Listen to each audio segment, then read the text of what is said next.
Hello everyone, I am Kushi. I am from class 10C. Today I am here to present my presentation on the topic Napoleonic Civil Code. So let's begin. So first of all we will going to know what is Napoleonic Civil Code. जो Napoleonic Civil Code था वो Napoleon Bonaparte के द्वारा बनाया गया था 1804 में. इसे कोड ऑफ नेपोलियन भी कहते हैं. It is a comprehensive set of laws designed to provide a clear and organized legal system for France. मतलब जो नेपोलियनिक सिविल कोड था ये एक सेट था लॉज का. जो नेपोलियन बोनापार्टे थे उसने एक सेट बनाया था लॉज. इसमें बहुत सारे उसमें लॉज जो है ऐड किए थे ताकि जो फ्रांस का लीगल सिस्टम है वो ऑर्गेनाइज रहे और क्लियर रहे. This code unified and simplified the legal framework by placing the diverse and often conflicting regional laws with a single corner set of rules. मतलब जो ये सेट था इसके अंदर बहुत सारे ऐसे रूल थे जो रीजनल से रिलेटेड थे. लाइक जो नेपोलियन था उसने ऐसे लॉज को इस सेट के अंदर ऐड किया था ताकि जो फ्रांस है वो जो है क्लियर रहे और उसका ऑर्गेनाइज रहे. और इसका जो पर्पस था वो था सिटीजन्स को एक्सेसिबल और अंडरस्टैंडेबल वाला. जो फ्रांस के सिटीजन थे उनको एक्सेसिबल और अंडरस्टैंडेबल बनाना है लॉज के बारे में. और इसका कॉन्टेक्स्ट एंड बैकग्राउंड क्या था. Before the Napoleonic civil code France had a complex patchwork of regional laws. मतलब जब नेपोलियनिक सिविल कोड बनने से पहले जो फ्रांस था वो बहुत ज्यादा कॉम्प्लेक्स और पैचवर्क था. मतलब कोई वहाँ पे लॉ इतना ज्यादा काम नहीं करता था. वहाँ पे जो है ज्यादातर लॉज को माना नहीं जाता था. The French Revolution 1789 to 1799 led to demand for legal reforms. मतलब जो फ्रांस रेवोल्यूशन हुआ था 1789 से 1799 तक का उसमें जो थोड़े से लीगल फॉर्म्स को जो है डिमांड किया गया था. Napoleon Bonaparte saw the need for unified legal code to stabilize the and modernize France. मतलब जो नेपोलियन बोनापार्टे था उसने देखा था कि जो फ्रांस है उसको यूनिफाइड लीगल कोड यानी कि उसको स्टेबलाइज और मॉडर्नाइज करने के लिए फ्रांस को उसने ऐसे लॉज को बना के उसका एक सेट बनाया था ताकि जो लोग हैं वो थोड़ा सा समझ सके इस बारे में, लॉज को जान सके. इसके कोर प्रिंसिपल्स क्या थे. तो जो है इसके अंदर जो है लॉज थे उसमें से कुछ के एग्जांपल है इक्वालिटी बिफोर द लॉ. मतलब कि जो equality before the law, law से पहले जो इक्वालिटी जैसे everyone regardless of status is equal under the law. मतलब कि जैसे फ्रांस में पहले होता था कि जो राजा है ना उसी राजा का बेटा या फिर जो रॉयल फैमिली से बिलोंग करते हैं उन सबको ज्यादातर जो है अच्छी चीजें मिलती थी और बाकी जो थे फार्मर्स रह गए चर्च उन सबको इतना ज्यादा वो नहीं किया जाता था.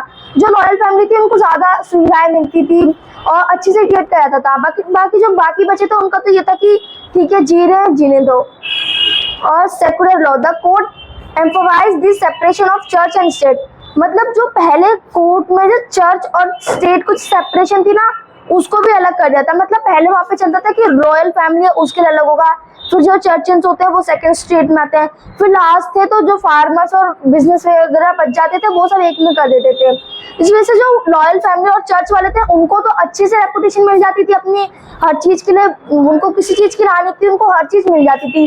पर जो बाकी स्टेट में आया था थर्ड स्टेट के उनको कुछ भी नहीं मिलने को मिलता था.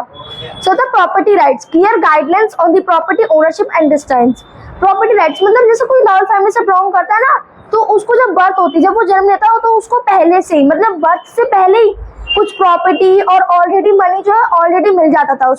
उसको कोई भी मेहनत नहीं करनी पड़ती थी बिकॉज जो उसके फैमिली मेंबर्स थे वो लॉयल थे, रॉयल फैमिली से बिलोंग करते थे तो उनको कुछ भी ऐसी चीज की मेहनत करने की जरूरत ही नहीं पड़ती थी. उनको ऑलरेडी प्रॉपर्टी मनी वगैरह जो है वो ऑलरेडी बर्थ से मिल जाती थी. उसके बाद था family law, detailed regulations on marriage, divorce and family responsibilities.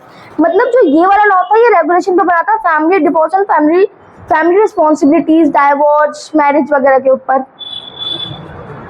Structure and organisation, इसका जो स्ट्रक्चर था उसके अंदर पहले पार्ट 1 था persons, covers individual rights and legal states. ये जो 3 पार्ट्स में जो है इसका स्ट्रक्चर ऑर्गेनाइज हुआ था. फर्स्ट पार्ट में आते हैं पर्सन्स.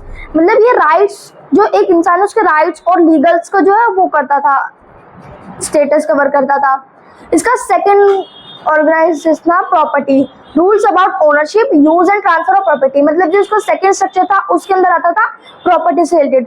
मतलब जो ओनरशिप होती थी, जो ट्रांसफर ऑफ प्रॉपर्टी होती थी, जैसे जो रॉयल खानदान को एक दूसरे को प्रॉपर्टी ट्रांसफर करते थे या फिर स्टेट जो थर्ड स्टेट के लोग थे उनके पास जो प्रॉपर्टी होती थी उन सबका ओनरशिप सेकंड उसमें आता था.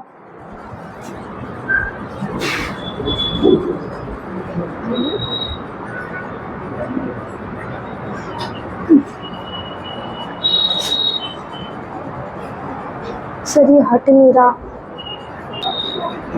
अब जो थर्ड उसका होता है उसके अंदर एक्विजिशन ऑफ प्रॉपर्टी आती थी, details on how property can be acquired including contacts and inherited. जो थर्ड था उसके अंदर आता था कि उसके अंदर नहीं बताते थे कि प्रॉपर्टी आपको कैसे मिल सकती है। इतना ज्यादा इंपॉर्टेंट नहीं था क्योंकि रॉयल को तो ऑलरेडी मिलती थी, जो थर्ड स्टेट वाले थे उनको इतना माना नहीं जाता था। इसके अंदर सिर्फ इतना बताते थे कि जो प्रॉपर्टी वगैरह उसकी डिटेल्स के बारे में था ये। इसका इम्पैक्ट क्या पड़ा था फ्रांस के ऊपर? Gender inequality, the code was criticized for its lack of gender equality particularly in marriage and family law. मतलब इससे जो है फ्रांस के ऊपर क्या क्या इम्पैक्ट पड़े थे? पहले तो जेंडर इनइक्वालिटी का पड़ा था। अब वहां पे जब ये कोड आया तो वहां पे जेंडर इक्वालिटी की कमी हो गई। मतलब बहुत कम लोग जेंडर इक्वालिटी में, मतलब जेंडर इक्वालिटी में ज्यादा लोग बिलोंग करने लगे कि मान ले कि हाँ जेंडर इक्वालिटी हमारी जरूरी है। उससे पहले कोई समझते थे कि जेंडर इक्वालिटी करते थे, मतलब भेदभाव करते रहते थे कि वो लड़का है तो उसको ज्यादा मिलेगा, लड़की है तो ज्यादा करेगा। या फिर रॉयल फैमिली के जो बॉयज थे, लड़के थे, उनको ज्यादा माना जाता था, लड़कियों को इतना ज्यादा वो करा नहीं जाता था। सेकंड था authoritarian tendencies, some saw the code as part of Napoleon authoritarian control. मतलब जो कुछ लोगों ने ना नेपोलियन के इस कोड को ना ऑथोरिटेशन कंट्रोल के जैसे देखा था। थर्ड था limited adaptability, the code was rigid and did not easily adapt to social changes. मतलब जो कोड था वो बहुत लोगों ने माना तो था पर सोशली जो है अडेप्ट नहीं किया गया था। ज्यादातर लोग सोशली इसको मान नहीं रहे थे कि उनको इसमें कोई वो नहीं दिख रहा था। खासकर जो फर्स्ट स्टेट और सेकंड स्टेट के थे उनको तो इसके अंदर अपना वो बेनिफिट को दिख रहा था, क्योंकि ये लॉ आती तो जेंडर इक्वालिटी हो जाती इसके अंदर और प्रॉपर्टी से रिलेटेड आ जाता, बर्थ फ्रॉम लॉ हट जाता, तो उनके लिए तो कोई भी ऐसी बेनिफिट की चीज हुई थी। बाकी जो बचे थे थर्ड स्टेट के जो वो थे मेंबर्स, उनको इसके अंदर बहुत ज्यादा बेनिफिट दिखा था, पर उनकी तो इतनी ज्यादा कोई वो करता नहीं था, उनकी रेपुटेशन नहीं थी, कोई उनकी बात को मतलब नजरअंदाज कर देते, इसलिए ज्यादा सोशलाइज नहीं हो पा रहा था, क्योंकि सिर्फ थर्ड स्टेट के लोग थे वही मान पा रहे थे, फर्स्ट और सेकंड वाले इसको नहीं मान रहे थे। इसकी summary, the Napoleonic Civil Code was revolutionary legally framework that modernized and unified French law, and its principle of equality and clarity had a profound impact on legal system worldwide. While not without its flaws, its legacy continues to influence legal thought and practice today. इसकी सीधी सीधी summary ये बनती है कि जो France के लोग हैं, France के लोग थे, उन्होंने नेपोलियन को इसलिए ही माना गया था क्योंकि उसके नेपोलियन सिविल कोड की वजह से, क्योंकि उसने कुछ ऐसे लॉज लाए थे जिनसे उनको बहुत ज्यादा बेनिफिट मिल रहा था, और जो फर्स्ट और सेकंड स्टेट के लोग थे उनको इतना ज्यादा दिख नहीं आता, तो वो ज्यादा इसको सोशलाइज नहीं कर रहे थे, ज्यादा लोगों में पहुंचा नहीं रहे थे।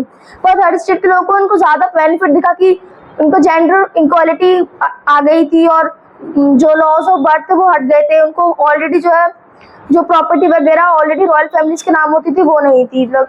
Thank you, have a nice day.